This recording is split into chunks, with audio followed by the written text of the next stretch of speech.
Bonjour à tous, on se retrouve pour une preview WNBA, une preview un peu particulière parce qu'elle concerne une équipe qui fait son arrivée en WNBA cette saison, les Golden State Valkyries, dont on aime l'arrivée, on est content de voir une nouvelle franchise, on aime le design, on aime l'idée derrière le projet, on aime la région, donc il y a plein de bonnes raisons de suivre cette équipe cette année. Évidemment, il n'y a pas de bilan, il n'y a pas d'historique pour, pour les Valkyries qui vont être un peu un laboratoire, une expérimentation assez marrante cette saison parce qu'on n'a pas ou plus l'habitude de voir des nouvelles équipes débarquer en WNBA. Et donc, on va quand même vous parler de ce qu'on attend des Valkyries cette saison, de ce qu'il faut attendre raisonnablement, parce que vous doutez bien que ça va être une saison particulière de ce côté-là. Au niveau des mouvements de l'intersaison, là aussi c'est particulier parce qu'il n'y a évidemment pas de départ puisqu'il n'y avait pas d'effectif avant cette saison. Flo, au niveau de l'effectif, qu'est-ce qui s'est passé? La draft d'expansion, les joueuses signées, qui va rester? On peut commencer par là. Ah ben alors ça démarre avec une grosse page blanche. Donc il y a premièrement la draft d'expansion, donc je vais juste la rappeler rapidement. Les Golden State Valkyries ont donc sélectionné Iliana Rupert, Maria Condé, Veronica Burton, Carla Leight, Temi Fagbenley, Kate Martin, Stéphanie Talbot, Cecilia Zandalazini, Kayla Thornton, Monique Billings et Julie Van Loo. Alors tout le monde n'a pas été signé là derrière parce que certaines joueuses ne vont pas venir. Il y a beaucoup d'européennes, d'internationales en tout cas. Mais bon voilà. À la draft, 3 joueuses draftées avec aux 3 tours. Du je citais, Cheyenne Sellers qui a déjà été coupé dans la foulée, Caitlin Chen, et au niveau des autres signatures, Chloé Bibi, Kiraline Skens, Janelle Salin, Tiffany Hayes, grosse signature Tiffany Hayes, c'est peut-être la plus intéressante au final de cette intersaison, Laetitia Amiré, Elissa Kounane et Minia Touré pour la fanbase française et francophone.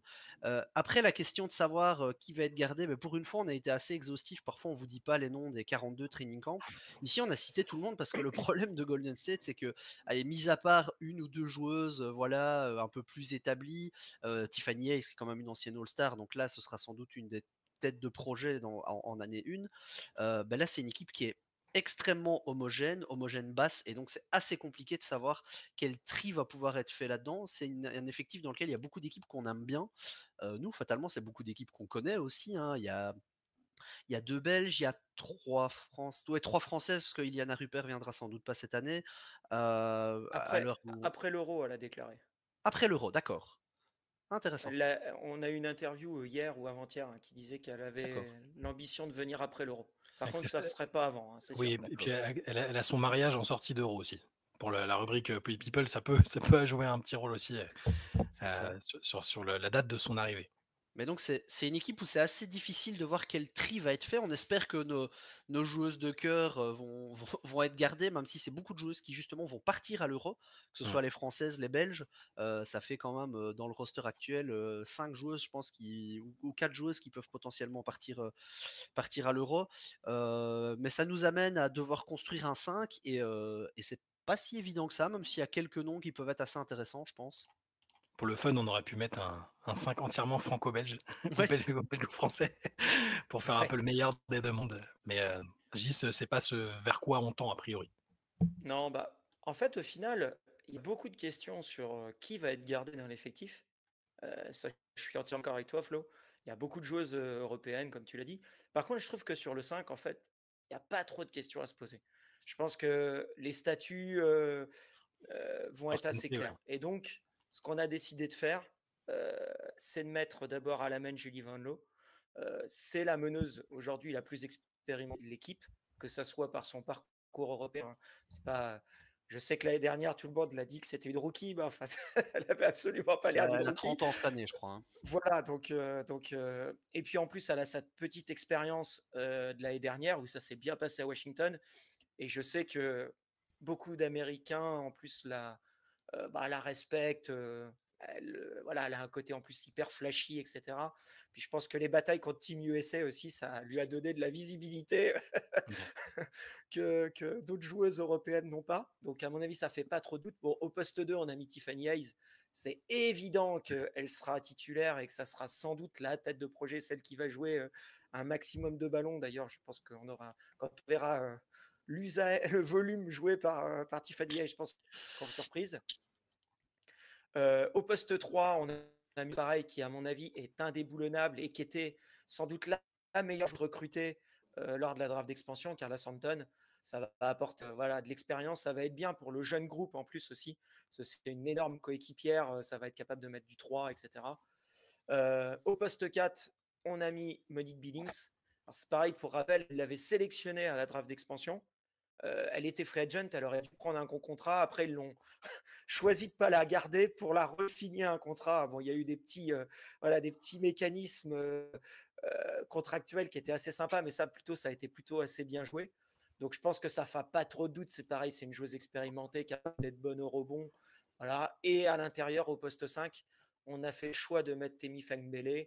Comme on disait, l'arrivée retardée d'Iliana Rupert. Moi, j'adorerais voir Chiara Liskens et je pense qu'elle va faire l'effectif et qu'elle aura des minutes. Je suis sûr que dans le jeu, avec Nathalie Nakassé, ça va bien le faire. Une grande qui est capable de s'écarter, qui a des bonnes mains, des bonnes lectures, ça va le passer. Mais ça me paraît quand même un peu compliqué en l'imaginer titulaire. En plus, il y a l'Euro, comme tu disais, Flo. La Belgique va être comme la France, va aller loin. Donc, je pense que Temi, avec son passage l'année dernière à Indiana, et puis ses qualités athlétiques, etc., va remplir le job. Et globalement, ce 5, quand on regarde, il n'est pas. Alors, voilà, ça va manquer sans doute un peu de volume de scoring, mais ça peut être une équipe construite quand même et qui soit assez dure à jouer quand même, quand on y pense. Ouais, et alors, peut-être petite parenthèse rapide sur ce qu'on imagine pour les Françaises et les Belges de l'effectif. Tu as parlé de Caroline Skens, tu penses que Linskens reste. Pour les autres, est-ce qu'il y a plus de certitude pour certaines? On disait qu'Iliana allait venir après. On peut imaginer que si à partir du moment où elle est disponible, elle sera dans l'effectif. Carla Leight qui sera rookie. Est-ce que Carla, on la voit rester? Je pense qu'elle a une bonne cote quand même auprès de la franchise. Elle a un jeu un peu qui peut aussi plaire et les inciter à la faire rester. Janelle Qui on a Salin, d'autres? elle est Julien au l'a training dit. camp là déjà ou pas? Ouais, mais à mon Parce que avis, si elle Janelle est au training Carla. camp, moi je vois pas un univers dans lequel ils conservent pas Janelle Salin avec le talent qu'elle Ah a, ouais, qu'elle a aujourd'hui. je pense aussi, Non, et puis c'est la j'espère. joueuse, et puis c'est une joueuse prête, quoi. Enfin, voilà, c'est pas autant Carla Leight, voilà, ça va être de l'apprentissage, de la découverte. Mais bon, Janelle, elle a déjà l'expérience de l'Euroleague, elle va apporter. Puis je pense que ça va plaire aux Américains. Ouais. Puis Du sur les switch, ailes, de la longueur, sur du les ailes, 3 points. ils ont la capacité de tourner avec 5 joueuses, avec Stéphanie Talbot, Kella Santon que tu mentionnais, Monique Billings et éventuellement Cecilia Zandalazini. Bah, franchement, c'est des ailes. T'as pas de grandes stars, mais c'est Ouais. pas des ailes dégueu du tout en fait, hein. Non, honnêtement, je pense que Kiki va faire le roster. Je pense que Janelle aussi, je pense que Carla aussi. Et bon, Iliana, on verra après dans le contexte, parce que si elle vient après, etc., bon, là c'est un peu différent. Cecilia va rester aussi. Il va y avoir pas mal d'Européennes, hein. Donc, C'est Finalement, Miniatouré est-ce que qui la va peut-être c'est seule. pas des le choses faire. quand même. J'allais dire Miniatouré qui Ouais, était voilà. venu un peu. Ouais, Miniatouré, j'ai plus de mal à y croire. Après, attention, parce que là, elles ont drafté 3 joueuses. Il y en a une qui est coupée, et Juste Cité qui va certainement pas venir. Donc, du coup, il va y avoir de la place quand même aussi. On va voir si Kathleen Chen va être conservée aussi. Je sais qu'elle a une bonne relation avec Nathalie Nakassé, etc. Donc, on va voir aussi. Mais ouais, non, je pense que quand même, à part Miniatouré, où je pense que c'est vraiment plus pour de la rotation au training camp, je pense qu'autrement, toutes les autres ont leur chance, hein.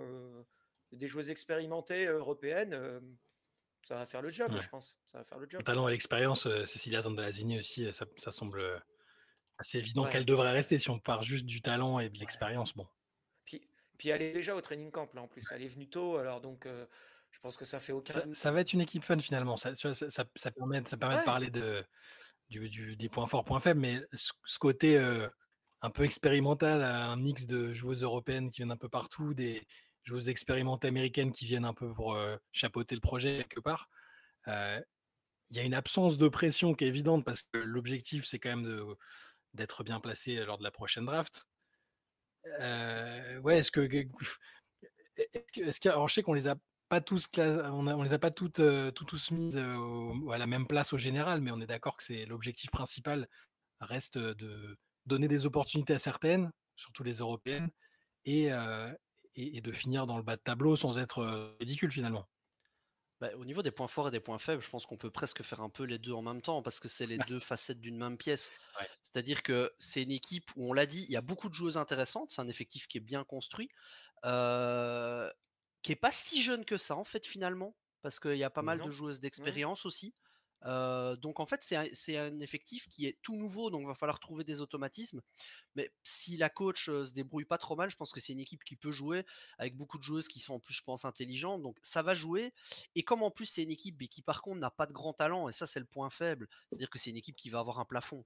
C'est une équipe qui va clairement avoir un plafond parce qu'il n'y a pas de grande star. On l'a dit, la joueuse la plus la plus marquée, c'est Tiffany Hayes, et Tiffany Hayes n'est pas une première option d'une équipe aujourd'hui la plupart du temps, même si c'est une très bonne joueuse, on va s'intéresser à elle juste après. Mais donc, inversement, c'est une équipe qui ne sera pas attendue, qui a aucune pression de résultat. Et donc, aucune pression de résultat avec un effectif qui va pouvoir proposer, je pense, du jeu. Mais en fait, ça peut donner quelque chose d'assez fun, éventuellement gagner un peu de match, ou en tout cas proposer du jeu, en fait. Et c'est ça le plus important, c'est de proposer un projet, d'avoir quelque chose qui se construit. De toute façon, là, tu es en année, j'ai presque envie de dire en année 0, c'est une année 1, mais on sait bien que les années d'expansion, tu fais vraiment avec les miettes dans un premier temps. C'est même pas si mal d'avoir récupéré Tiffany Hayes là-dedans, au final. Donc l'un dans l'autre, moi je l'ai déjà dit, ça va être un peu mon équipe bonbon cette année, quoi. Donc vous savez que je suis principalement les Mystics et j'aime bien suivre aussi les grosses équipes de la ligue évidemment, mais là les Valkyries, il y a un fort accent franco-belge dans l'équipe, Ah oui. même européen de façon plus large, et avec une équipe qui je pense va être fun, une belle identité visuelle, va y avoir un peu de hype, d'excitation. Je pense que ça va être une équipe très chouette. Après voilà, point faible c'est évident, il y a qui va pouvoir réellement mettre plus de 20 points de manière, enfin, même juste 20 points de manière consistante dans cette équipe. Il y a un moment, ça va être compliqué. Par contre, je pense que ça va bien jouer, que ça va être cool, quoi. Ouais. La joueuse à suivre, tu t'en parlais, Tiffany Hayes, qui a d'abord pris sa retraite avant de revenir à Las Vegas, puis de se greffer à ce projet des Golden State Valkyries. On est d'accord, a priori, ses meilleurs jours sont derrière elle, mais ça reste une joueuse qui était très très précieuse pour les dernières équipes pour lesquelles elle a joué, pour le Sun et pour les Aces. Elle est vraiment pas capable de faire une saison de calibre All-Star, Tiffany Hayes? Si, si, je pense elle aura certainement, peut-être même des stats de All-Star en Ouais. fait. Parce qu'il va falloir, c'est elle qui va quand même drainer l'attaque, hein. C'est évident qu'autour, on voit bien, il y a pas, il y a un effectif hyper dense. En fait, quand on regarde l'effectif, c'est hyper dense et le banc, il est presque pas moins fort que le 5. Par contre, il manque de voilà, joueuses, comme on le dit, de première option, de deuxième option claire. Donc je pense qu'elle va avoir du volume, elle va être intéressante. C'est une forte joueuse, hein. On l'oublie tout le temps, mais l'année où elle revient à Connecticut, pour moi, elle est candidate deep œil. Offensivement, elle apporte énormément. L'année dernière, elle prend un rôle à Vegas plus en sortie de banc, on la voit moins. Et peut-être qu'aussi, justement, le fait qu'elle n'ait pas re-signé à Vegas, c'est peut-être aussi pour avoir un rôle, retrouver un rôle plus important. Je pense qu'elle va le tenir, le volume. Après, ça ne sera pas, à mon avis, assez fort, en tout cas autour, parce qu'à la limite, s'il y avait d'autres joueuses de ce Ouais. niveau-là autour, ça pourrait peut-être suffire. Mais là, ça ne va pas être assez fort. Elle va être ciblée défensivement. Enfin voilà, ils vont la cibler, quoi. C'est sûr. Mais je pense qu'elle va s'en tirer. C'est une joueuse qui a encore des qualités. C'est une joueuse que j'aime 35 ans, bien. Tiffany Hayes, ouais. Elle a le bagage Yukon, toujours aussi derrière, qui joue. Voilà, le côté un peu peste sur le terrain, en plus d'être tout le temps par terre, de tout le temps simuler et tout ça. Et moi, je suis vite Flo. Je pense que c'est une équipe qui va jouer surtout collectivement. Elles vont essayer de compenser le manque de talent par le côté collectif, apport un peu de la part de tout le monde. On va être, à mon avis, plus dans un format un peu plus européen que américain, dans le format, au-delà des joueuses qui sont là, mais dans le partage, en fait. Et je suis très, très curieux du jeu proposé. Je pense que Nathalie Nakassé est une Oui. excellente coach. On va avoir beaucoup de rythme, beaucoup de shoot en première intention.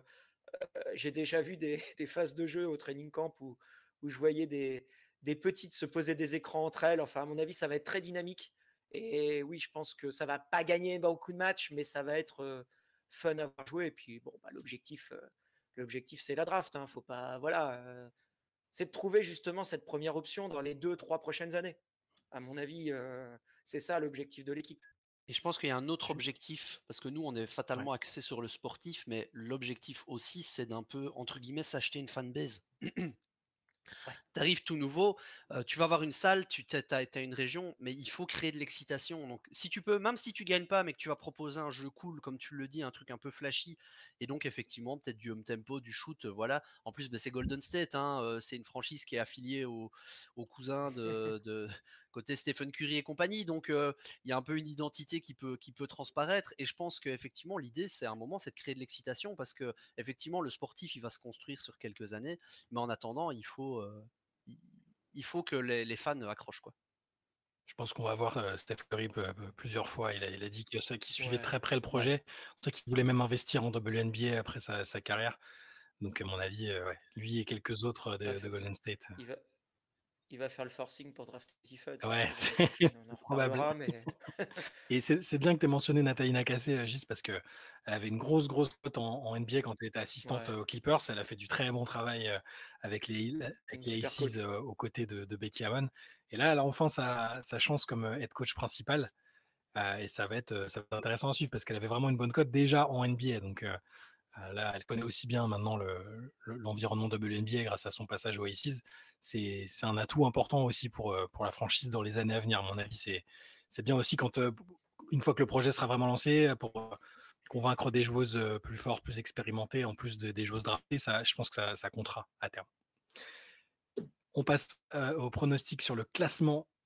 Où est-ce que finiront les Golden State Valkyries? Je disais tout à l'heure en préambule, on n'a pas tous le même classement exactement. Il y en a, c'est probablement plus par intérêt personnel du côté de Washington. Flo, où est-ce que tu mets les Golden State Valkyries au général? Ben ouais, moi dans mes pronos, j'ai un peu trollé, j'ai mis Washington 13e parce que j'ai vraiment envie d'aller chercher le first pick cette année, donc j'ai mis Golden State 12e. Mais enfin, on l'avait déjà mentionné dans une autre preview, mais je pense qu'il y a vraiment 3 équipes qui sont pas compétitives, vraiment Hmm. foncièrement. Et dedans, je pense que Golden State fait partie des équipes qui peut proposer du jeu. Et comme je le disais, qui est une équipe pas si jeune que ça, en fait.